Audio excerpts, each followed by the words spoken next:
Live, local, late breaking. This is KOCO 5 News at 5:30. Breaking right now, crews responding to an emergency landing at Wiley Post Airport. Thanks for joining us tonight. I'm Mecca.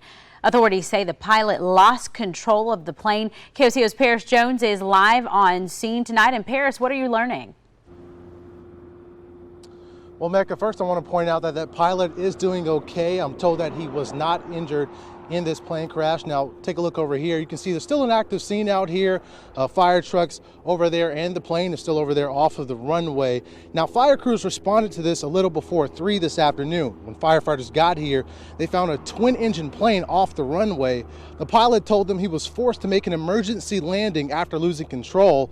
Officials say the plane also started to leak fuel, and there's about 150 to 200 gallons of fuel on board.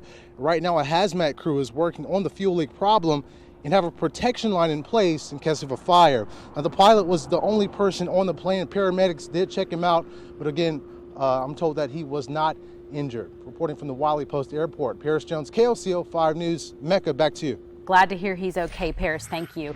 Also tonight, police are investigating a man who died in custody. This happened overnight in Oklahoma City. It was at the Argonne Apartments near Memorial and Blackwelder. Police say they received a call that someone was banging on the doors and trying to break in. When officers arrived, they handcuffed him and led him outside the complex. They placed him on the ground, and then a short time later they noticed that he was no longer breathing. The officers started CPR, called IMSA to the scene. Police say IMSA took the man to the hospital where he died. Right now, they don't know why he died.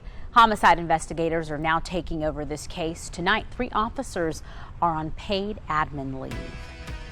Well, police investigating a stabbing on the southeast side. Officers tell us 2 people were fighting near a gas station this morning when one stabbed the other. This all unfolded on South Shields near 59th. We do know the victim was taken to the hospital. It's calm outside right now, but tomorrow that could all change. Let's get you over to meteorologist Michael Armstrong. And Michael, there's another risk for storms tomorrow. That's right. We have the risk of severe weather, also heat advisory in effect for tomorrow. Very hot day coming up for us. Right now, it's beautiful outside. A little on the warm side. We did end up warming up into the upper 80s after all that rain this morning, and at least in some places of the state here in central Oklahoma. We had a lot of lightning. It was noisy this morning. Currently, it is 86 degrees right now. Our humidity 63%. Winds at 13 miles per hour. There's the heat alerts coming up for tomorrow. Advisory for central Oklahoma. Heat warning up in Tulsa in the northeastern parts of the state. And yes, that risk of severe weather across parts of central, northern, and northeastern Oklahoma. Even an enhanced risk across northeastern parts of the state. Damaging winds, large hail. All the details coming up. Okay, Michael, we'll check back in with you here shortly. An armed robbery turned chase. It all started when 2 suspects robbed a kid at gunpoint. This happened near Southwest 89th and I-44. Those suspects took off with the victim's cell phone. Moments later, police attempted to stop a car in that area. That's when the car took off. Minutes after, stop sticks were deployed and 5 suspects jumped out of the car. They ran. Inside the car was the stolen cell phone, and the car was reported stolen. Police have 4 suspects in custody. 1 is still on the run. This morning, all suspects face multiple charges. A fire caused by a lightning strike. This happened on Northwest 26th near Council. We're told that fire was contained to the attic. Officials say everyone thankfully got out safely. A drunk driver crashing into a motorcyclist overnight. This happened on I-44 northbound at I-240. We're told the suspect was speeding when he took a sharp curve, this causing the motorcycle to lay over. The victim was taken to the hospital with serious injuries. Tonight, that driver is in police custody. A body has been found in a river in northeastern Oklahoma. This happened in the Illinois River. Authorities say the 67-year-old man is an apparent drowning victim. His body was found yesterday. He reportedly drowned while kayaking on the river near Tahlequah. Police say the kayak traveled into a log jam and capsized. They say he was trapped underwater for several minutes before crews arrived. Also a body is found after a house explosion in southwestern Oklahoma.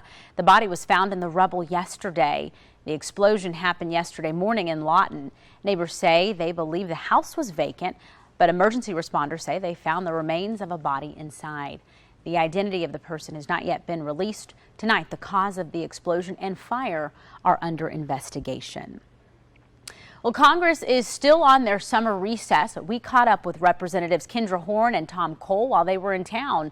They discussed some of the issues facing our nation. One of those issues, gun safety. They talked about the mass shootings and possible gun control legislation. Representative Horn says she would support a gun safety bill, while Cole says he would support a bipartisan bill, but it must be able to pass the Senate. I think if they produce something, there's a good chance then, because it's bipartisan, it could pass the House and the President would sign it. I have said since the very beginning that responsible gun safety legislation that doesn't interfere with the rights of responsible gun owners is critical. Background. Senate Majority Leader Mitch McConnell says he would address gun control legislation when Congress goes back in session in September. School in general can be stressful for kids. Bullying adds a whole other layer. One study suggests at least 25% of students have been bullied. In our project community, KOCO's Evan Onstott tells us how parents can help stop the problem. Most schools have a zero tolerance policy, but putting a stop to bullying starts at home. You can start the conversation by saying something like, hey, I know there's a lot of kids who say mean things to other kids. Do you ever experience anything like that? Has that ever happened to you? And therefore, you're not making it so that they have to come out with them themselves. You're making it something that happens, and then they can respond to that. If you suspect bullying, Dr. Stephanie Walsh says parents should go to the school, be an advocate for your child, but also be a role model. Our kids are watching and listening to us all the time. So if we're saying things that are not kind or could be construed by them as that way, it's really important for us to correct ourselves. Teaching a child how to be kind, how to resolve conflict, and how to have relationships can also help battle bullying. And those are things that sometimes in this world of technology get lost, and we're missing some of those personal skills and personal interactions that I think our kids really need. Walsh says talking about bullying takes the shame out of it, and it may help your child to open up. Sharing some experiences you've had with bullying can also help your child see that he or she is not alone. Evan Onstott, KOCO 5 News. Tackling growing suicide numbers with a hotline, how 3 digits may make a world of difference. And honoring soldiers in a very unique way, what a company in Kentucky is doing on their behalf. Ready for a 20-degree temperature drop? Well, first we have to get through the extreme heat and the severe storms tomorrow.